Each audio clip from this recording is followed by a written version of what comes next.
ప్రకరణము 215. స్వస్థం శాంతం సనిర్వాణం అఖత్యం సుఖముత్తమం అజమజేన జ్ఞేయేన సర్వజ్ఞం పరిచక్షతే. ఈ అతీత ఆనందము మనము ఆత్మను కనుగొనుట పైన ఆధారపడి ఉంటుంది.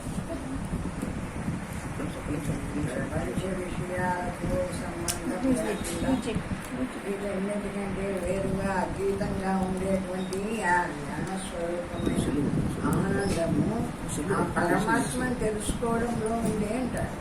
జ్ఞానమాత్రంగా విషయాన్నంతా వదిలేసి ఏది అనుకోకుండా మౌనంగా నిలబడి వీళ్ళంతా తెలుసుకుంటున్నటువంటి జ్ఞానం కదా నా స్వరూపము అని జ్ఞానమాత్రంగా నిలిచడంలో ఈ ఆనందం ఉంది అంటారు. అది అనిర్వచనీయమై అజమైన ముక్తి రూప శాంతి అయి ఉన్నది. అది అనిర్వచనీయము అంటే చెప్పడానికి వెళ్ళేనటువంటిదే. ముక్తి రూపమై మోక్షము అంటే జీవన్ముక్తి అంటే ముక్తి అనుభవము అంటే కూడా ఇప్పుడు శరీరం ఉంది, ఇప్పుడు ప్రపంచంలోనే ఉన్నాము, కానీ ముక్తిని అనుభవిస్తాం. ఎప్పుడు ఎట్లము అనుభవిస్తాం ముక్తిని అంటే ఇప్పుడు ఈ మనోబుద్ధి ఇంద్రియాలు వాటిని విషయాన్ని వదిలేసి తెలుసుకునే జ్ఞానస్వరూపంగా మాత్రమే నిలబడుతున్నాము. అప్పుడు ముక్తిని అనుభవిస్తాం. అటువంటి ముక్త స్థితి పరమాత్మ స్థితి అంటే అంటారు. అజమై బ్రహ్మజ్ఞాన విషయమైన ఆత్మతో ఐక్యము పొందినదొకట చేత అది సర్వజ్ఞం బ్రహ్మయని వర్ణింపబడినది. అజము అంటే పుట్టినటువంటిదే, సర్వజ్ఞమై సర్వాన్ని తెలుసుకునేటువంటిదే, ఆ జ్ఞానస్వరూపంగా ప్రకాశిస్తోంది. కాబట్టి ఆ బ్రహ్మస్వరూపాన్ని అజము సర్వజ్ఞము సర్వవ్యాపకము అని ఆ బ్రహ్మస్వరూపాన్ని పొందుతున్నారు అంటారు. జ్ఞాన విషయము జ్ఞేయ స్థానము కూడా ఈ శ్లోకంలో సూచింపబడినది.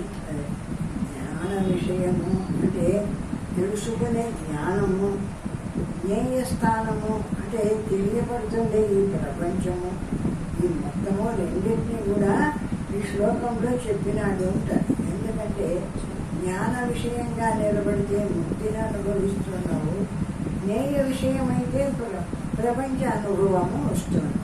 ఎప్పుడు ప్రపంచానుభవం అంటే జ్ఞేయ విషయాన్ని వదిలేసి కేవలం జ్ఞానమాత్రంగా నిలబడుతున్నామో అప్పుడు కేవలం శుద్ధ బ్రహ్మమే ఉంది. కాబట్టి ఆ స్థితిలో అక్కడ ముక్తి అనుభవింపబడుతుంది.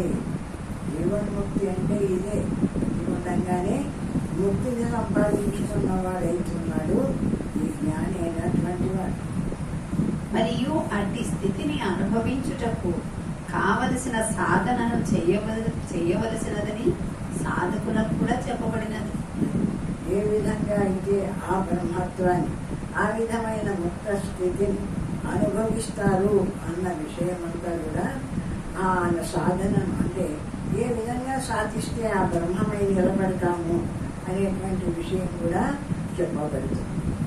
ఇటు పిమ్మట అతని అనుభవము తప్పక ఆ దివ్యానుభూతియే అవుతున్నది. ఇక తర్వాత ఆ బ్రహ్మత్వం మొత్తం విషయమంతా వదిలేసినాడు, చూడబడే విషయాన్ని వదిలేసినాడు, చూచే జ్ఞానమాత్రంగా నిలబడినాడు. ఆ సాధన ఎట్లా ఉంది అంటే శుద్ధ బ్రహ్మమై నిలిచి ఉంది. అంటే చూచేటువంటిది జ్ఞానస్వరూపమైన బ్రహ్మం, చూడబడేది అంతా ఈ ప్రపంచం. ఎప్పుడైతే చూడబడే ప్రపంచాన్ని వదిలేసినాడో, దాని గురించి ఇంకా అనుకోలేదో, చూసే జ్ఞానమాత్రంగా నిలబడినాడో అప్పుడు బ్రహ్మమై నిలుస్తున్నాడు. అది పరమాత్మ స్థితి. ఇప్పుడు చూడబడేదాన్ని వదిలేసి చూసే జ్ఞానమాత్రంగా నిలబడము అనేది అది కేవలము బ్రహ్మ స్థితి, పరమాత్మ స్థితి అంటారు. ఈ మహదానందము ఆత్మజ్ఞానము పైన ఆధారపడి ఉన్నది. ఎట్లా వస్తుంది ఈ విధమైనటువంటి గొప్ప ఆనందము అంటే పరమాత్మను బాగా విచారణ చేసి ఉండవాలి.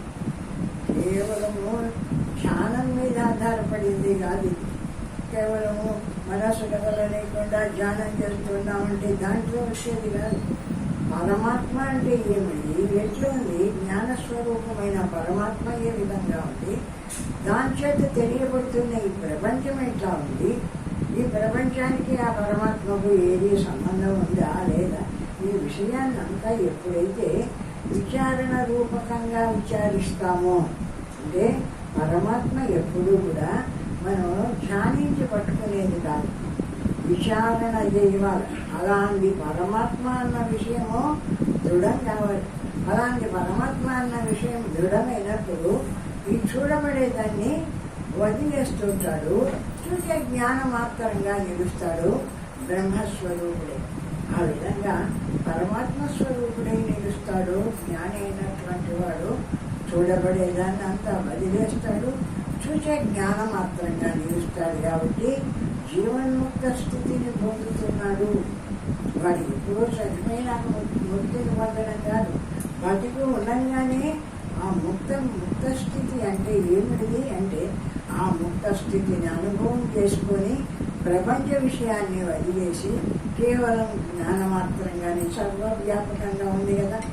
పరమాత్మ అనేది వాడు ధ్యానం చేసినప్పుడు వచ్చేది కాదు. పరమాత్మ ఎప్పుడు కూడా సర్వవ్యాపకంగా ఉంటుంది పరమాత్మ స్వరూపం.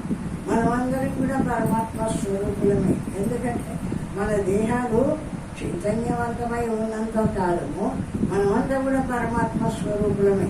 పరమాత్మ స్వరూపులమే అయినా కూడా మనకు ఈ మనస్సు పనిచేయడం వల్ల, మనస్సు కదలడం వల్ల నెక్స్ట్ అధ్యాయంలో వస్తుంది చిత్తస్పందితమే వేదంకరాద్వయం, ఇదంతా అలాగే శాంతి ప్రకరణంలో.